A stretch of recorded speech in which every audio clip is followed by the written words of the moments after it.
New York Congressman Jerry Nadler says agents from the Department of Homeland Security forcefully entered his congressional office and handcuffed a member of his staff. In terms of how we will respond to what Trump and the administration has endeavored to do, we will make that decision in a time, place, and manner of our choosing, but the response will be continuous and it will meet the moment that is required. What exactly does that mean? Have you not decided how to respond? Ain't nothing changed, nothing new here to see. This ain't nothing but some political maneuvering. America, welcome to the eulogy, eat it up. It's called political buffoonery. Hey there, everybody, and welcome to This Week in DUMBmocracy, where we showcase some of the dumbest newsmakers of the week. The man you see on the screen right now, perennial buffoon Jerry Nadler, says that a member of his staff was handcuffed by a Department of Homeland Security agent at his congressional office last Wednesday.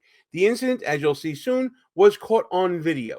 Now, DHS is saying something different entirely. They're saying that Federal Protective Service officers were responding to reports that protesters at an immigration court, which is in the same building as where Nadler has his offices, were inside Nadler's district office in Manhattan. They say that upon arrival, officers were granted entry and encountered four individuals. Officers identified themselves and explained their intent to conduct a security check. However, one of these individuals became confrontational and physically blocked access to the office. Those are the two sides of the story. Now let's see for ourselves what's going on, and we're going to take a look also at the response from Hakeem Jeffries and just see how feckless he's going to be this time. But before we get to all that, I'm going to ask you guys to please subscribe to the channel, hit that notification bell so you don't miss any other shows, and if you like what you're seeing here in this or any other video on this here channel, smash that thumbs up button. Like, comment, share the show with your friends, all that good stuff, because all that's going to help this channel grow via the YouTube algorithm as we continue on the road to 3,000 subscribers. Just feed it. As always, gang, thank you so much for all that you do to help grow the channel. You know I appreciate all of those efforts. Now, if you happen to be a newbie who maybe just found the channel for the first time, or if you're a returning viewer who hasn't yet subscribed, I hope this video earns your subscription as we take a look at a clash between another member of Congress and the Trump administration concerning illegal immigration. We're going to start with this really short news clip from CBS News and the People's Republic of New York City, giving a very succinct summary of the events that we're going to be talking about. New York Congressman Jerry Nadler says agents from the Department of Homeland Security forcefully entered his congressional office and handcuffed a member of his staff. Video shows the encounter, which Nadler called heavy-handed tactics. The staffer was not arrested. DHS says law enforcement believed protesters were inside the office. A DHS spokesperson released a statement saying, quote, officers identified themselves and explained their intent to conduct a security check. However, one individual became verbally confrontational and physically blocked access to the office. So those are the basics of what's going on here. But there is also video of the incident. Let's check that out right now. No, she did not. That is not what happened. That is not what happened. Okay? What? Hold on a second. Give me your contact information right now. No, I'm going to give you something to speak to you. Hey. That's what I'm going to do. We got you. No. I got you. You're okay. I don't have to go. You're okay. You're okay. You're going to be okay. I'm a federal officer. We're here checking on something. We have the right to check. I'm Can giving I see you. a warrant? I'm not resisting. Stop resisting. You harboring rioters in the office. So there's not a problem. Let's walk inside. Let's walk through. For what? Let me see what's in here. Let's go. Come on. Can you stay in Hold it there. Now that video right there is about as clear as mud when it comes to giving us all the facts of what happened here. Here's what we do know from the video. A DHS officer is talking to Nadler's staff saying that they believe that the staff is harboring rioters, while another officer is putting one of Nadler's staffers in handcuffs who is clearly emotional, crying and all that. This happened because Nadler's office shares a federal building with an immigration courthouse in Lower Manhattan. And on the same day that this incident in Nadler's office happened, there were significant protests against the arrest of a Bronx high school student by ICE officials the week prior. According to the NYPD, 23 people were taken into custody during these protests on the same day as this interaction with Nadler, while 18 people were given criminal court summonses and 5 were arrested and charged concerning this riot that was going on.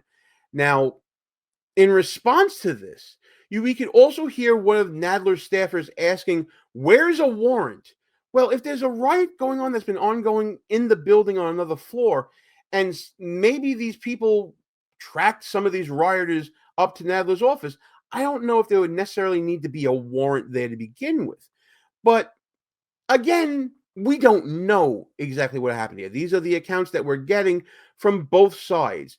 One of the officers saying, "I'm a federal officer. We have the right to check the office." The staffer asked about entry into a private area. And as you saw at the end, the staffer acquiesced, allowing the officer to walk through the area. So ultimately, there were no arrests. I don't think anybody was found to be harboring rioters. And it looks like a pretty ugly incident from both sides here. But it's also representative of this continuous clashing between Congress and the Trump administration when it comes to illegal immigration. We've talked ad nauseum about LaMonica McIver at the Delaney Hall detention facility in New Jersey getting arrested for felony assault charges, and she's going to be going to federal court over that. So this is yet another chapter in that same story. When we come back from the break, we're going to look at Hakeem Jeffries' response to this latest incident, and as you'll see, it's about as useless as the previous response he gave when it came to LaMonica McIver. We'll show you them both when we come back from the break. Like what you see so far? Go ahead and smash that thumbs up button. Also, leave us a comment and tell us what you're thinking. And don't forget to subscribe so you never miss another show.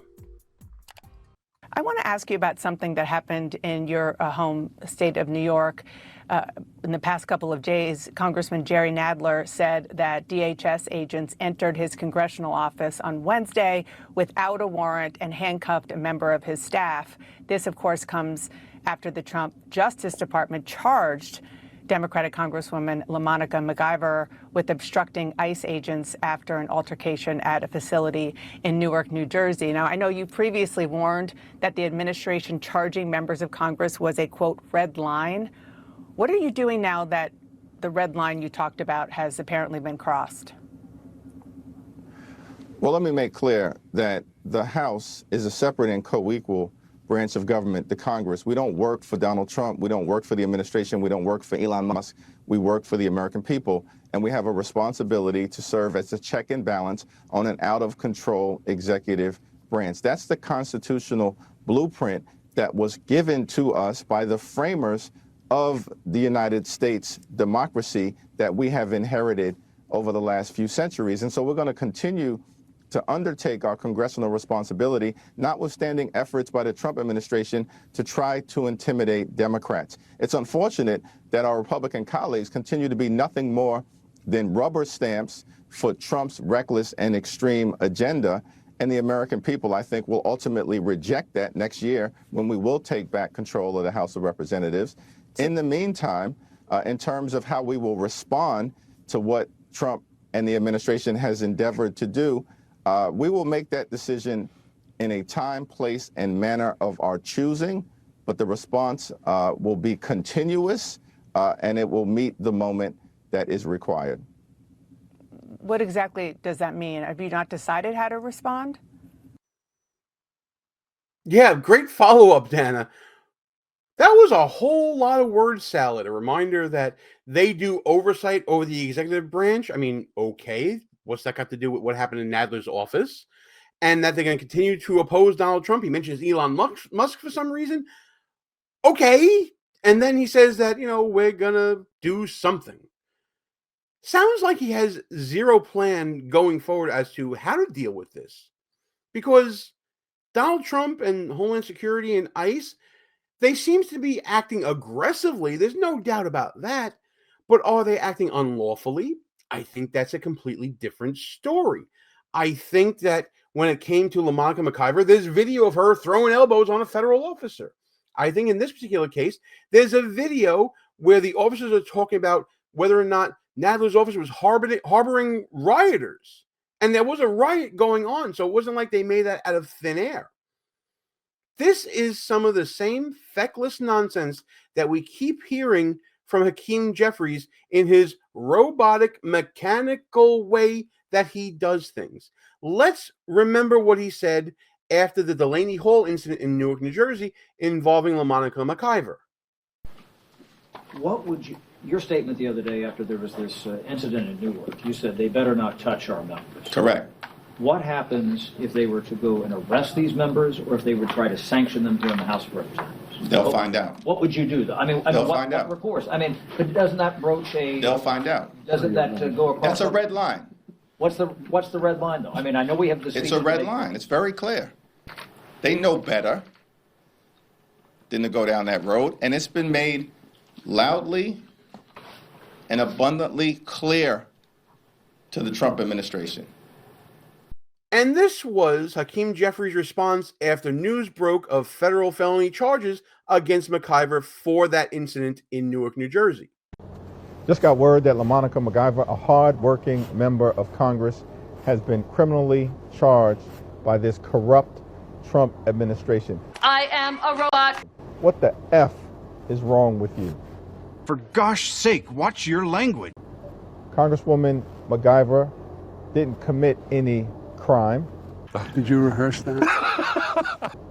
It's clear to me that she was there doing her best to try to protect Congresswoman Bonnie Watson Coleman, who's an 80-year-old cancer survivor. And I can play the cancer card all I want. LaMonica and two other members of Congress were there conducting a constitutionally protected oversight visit. Bureaucratic oversight, my ass. The charge against LaMonica McIver needs to be dropped. It needs to be dropped immediately. God, why are you so awkward? And we're going to make sure that every single person responsible for this corrupt abuse of power and egregious overreach is held accountable. All talk and no action, huh? And now this nebulous, non-committal answer that he just gave to CNN. Let's see how he responds to Bash's follow-up. Well, we're waiting. We've publicly responded in a variety of different ways. We haven't let our foot off the gas pedal in terms of additional things that may take place with respect to our congressional oversight authority and capacity. We will respond in a time, place, and manner of our choosing if this continues to happen. Well, curated bullshit, my dear, but bullshit all the same. What does that mean? Jeffries, like many Democrats, likes to speak in word salads. He wants you to think that he's forceful and he's emphatic and he has leadership qualities, when all he's doing is just putting words together and not really saying anything. It's an amazing trait that many politicians have, but it's so transparent when it comes to Jeffries. You saw that with the two pieces we had about McIver, and now this statement. He's the king of non-statements. It's absolutely amazing that reporters let these politicians get away with these non-statements. At least Bash pointed out that he didn't really say anything and asked him to expand and elaborate on it. And clearly he didn't want to do that. And I just got to ask again, is this because that he doesn't have a plan yet? Or is this because that he knows that what the Trump administration has been doing has been aggressive but legal?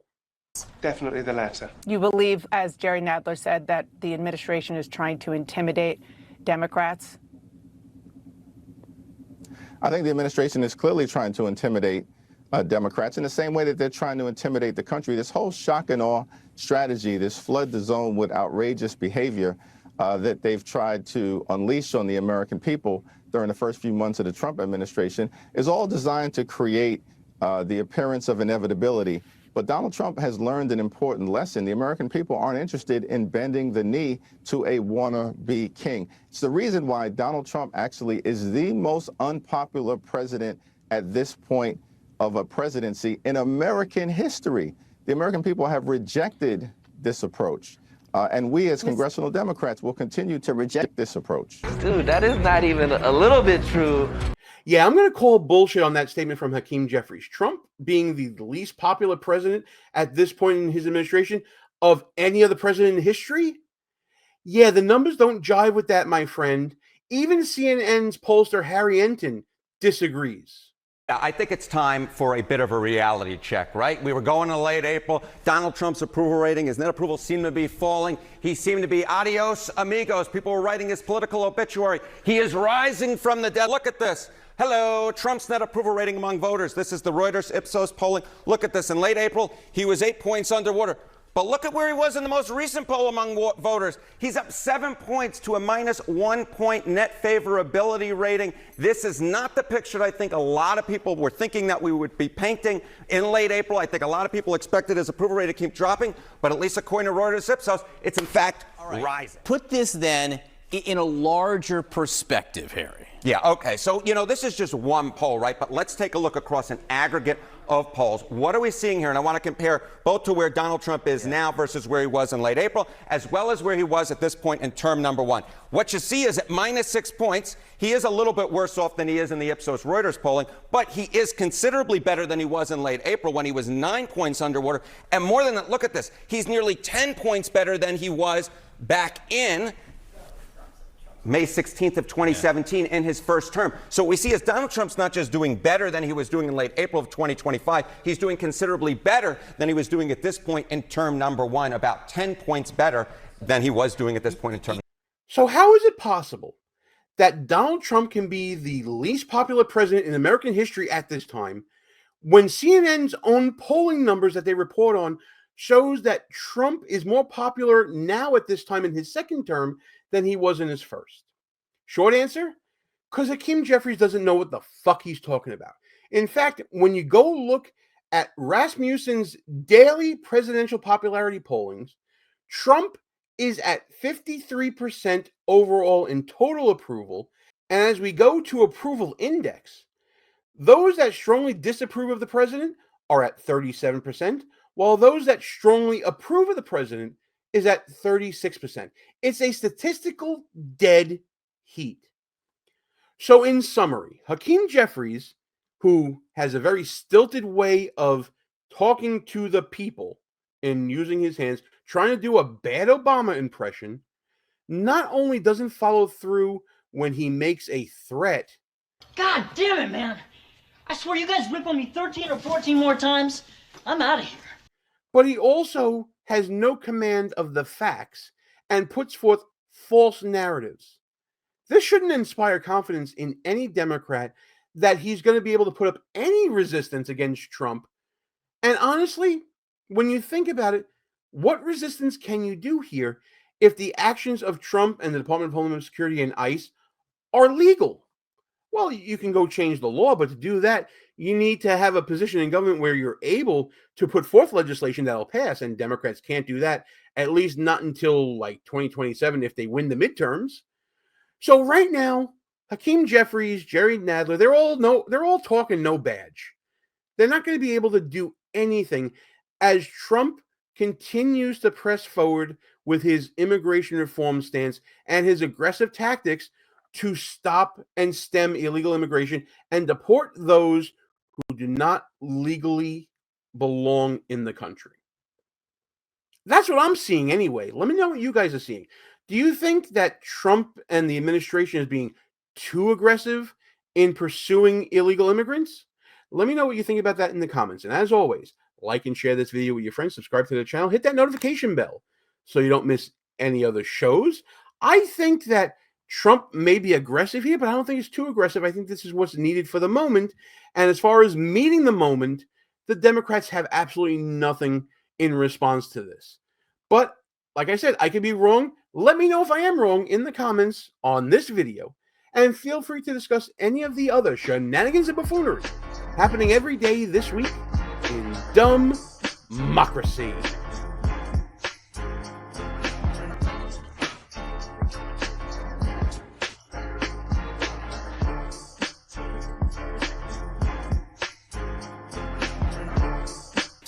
All views views and opinions expressed here are not necessarily of the mainstream media and may offend some listeners. It's called political buffoonery.